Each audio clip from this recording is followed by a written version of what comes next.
Tengo mucho miedo El miedo se siente. en la oscuridad.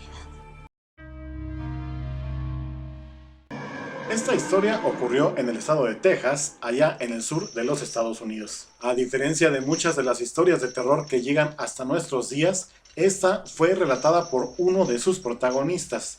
La experiencia la compartió una pareja y es él quien relata esta historia. Según sabemos, el nombre de él es Jim y su esposa es Jill.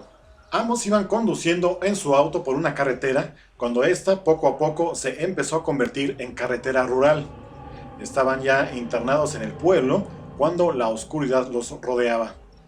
Lo que más les inquietaba es que desde unos minutos atrás el auto había empezado a fallar.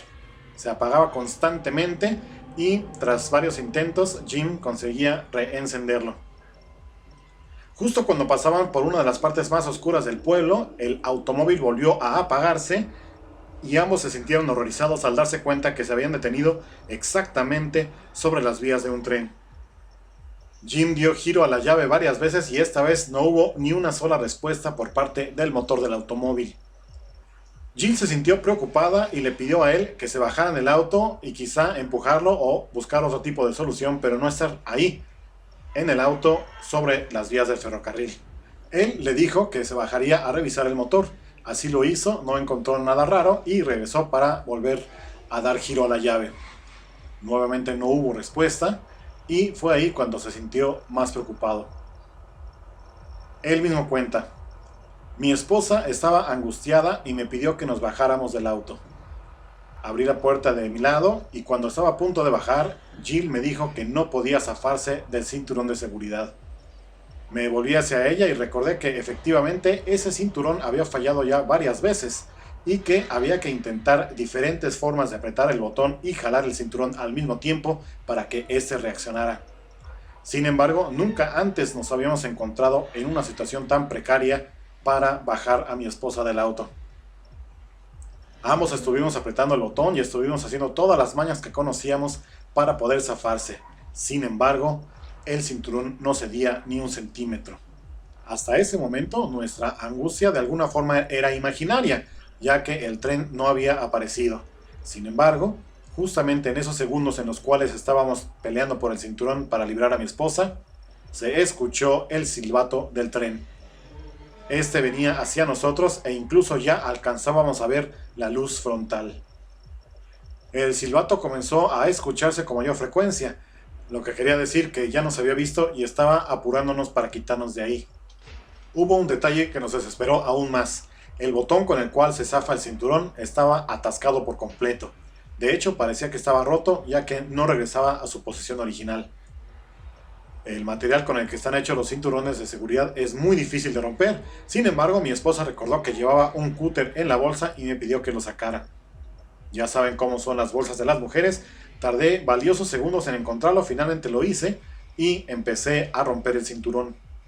El material no cedía a la velocidad que queríamos o que necesitábamos en ese momento. La luz del tren ya era completamente visible, también el pitido era ya ensordecedor. Por supuesto, no planeaba bajarme del auto sin mi esposa, aunque nos encontráramos en una situación de vida o muerte. En mi desesperación, sigue contando Jim, casi me senté sobre mi esposa para jalar el cinturón de seguridad y ver si de alguna forma cedía para poder liberar a Jill. La desesperación se podía notar en nuestros rostros, ya ambos estábamos llorando porque queríamos salir de ahí. Cuando peor nos sentíamos y además estábamos a punto de rendirnos, se sintió un golpe muy fuerte en la parte trasera del auto. Por venir de esa parte, supusimos que no era el tren. Tras este golpe regresé a mi asiento con trabajos y Jill me miraba desconcertada. El auto se estaba moviendo. Primero con lentitud y después a mayor velocidad, logramos pasar por las vías del tren y ponernos a salvo. Casi como si fuera una película de Hollywood, justo en el momento en que el auto abandonaba las vías, el tren pasó a toda velocidad, silbando. Jill, muy asustada, me vio y me dijo: ¿cómo le hiciste para que avanzara el auto? Yo, exactamente con la misma expresión, le dije: yo no lo hice. Durante unos segundos observé alrededor de nuestro automóvil y le dije a mi esposa: estoy seguro que alguien nos vio en esta situación y empujó el auto.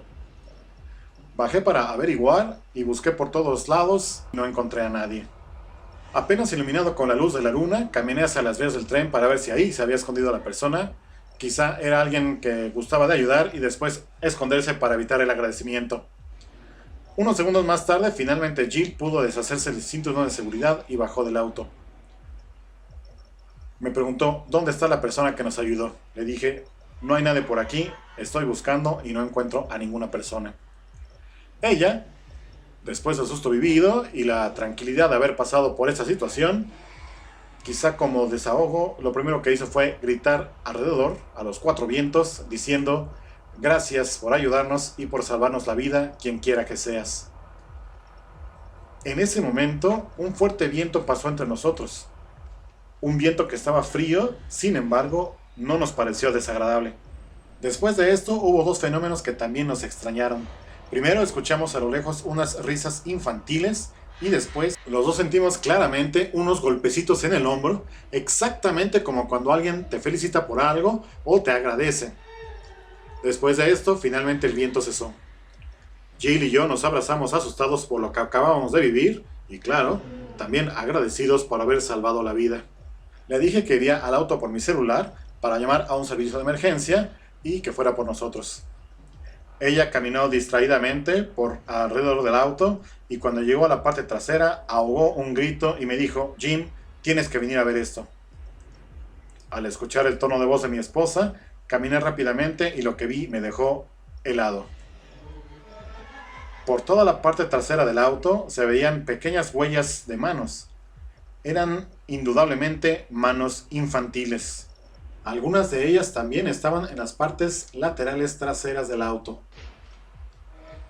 Cuando vimos estas huellas y estábamos nuevamente de pie juntos, se volvió a sentir el viento y se escucharon las risas de los niños y al mismo tiempo se borraron las huellas del auto. 5 minutos más tarde llegó el servicio de emergencia y nos llevó hasta un taller mecánico. Una vez ahí y ya mucho más tranquilos, platicamos a las personas del taller sobre la experiencia que habíamos tenido. No omitimos ningún detalle y platicamos incluso sobre las huellas infantiles que habíamos visto en el auto. Todos en el taller parecían sorprendidos, aunque a diferencia de lo que yo esperaba, ninguno de ellos parecía estar divertido. Al contrario, cada uno de ellos se miraba como si esta historia ya la hubieran escuchado antes. El dueño del taller nos enseñó una foto de su hijo, quien, según nos platicó, estudiaba en una primaria local, la cual había cerrado sus puertas tras un terrible accidente sufrido por los niños. 25 pequeños estudiantes habían subido al autobús escolar y este, justamente cuando pasaba por las vías del tren, también se había descompuesto. Sin embargo, tristemente, el camión no logró salir antes de que el tren los embistiera. Todos los niños del autobús, el conductor y 2 maestras habían fallecido tras este accidente. Desde entonces, según cuentan los lugareños, los niños habían salvado la vida de mucha gente que se había quedado atorada ahí, sobre las vías. Los autos misteriosamente se apagaban de la misma forma en que nos había sucedido a Jill y a mí esta misma noche. También cuentan los lugareños que en el aniversario del accidente, cuando los familiares van a dejar flores al lugar, se puede escuchar claramente las risas de los niños, quienes estarán jugando ahí por toda la eternidad.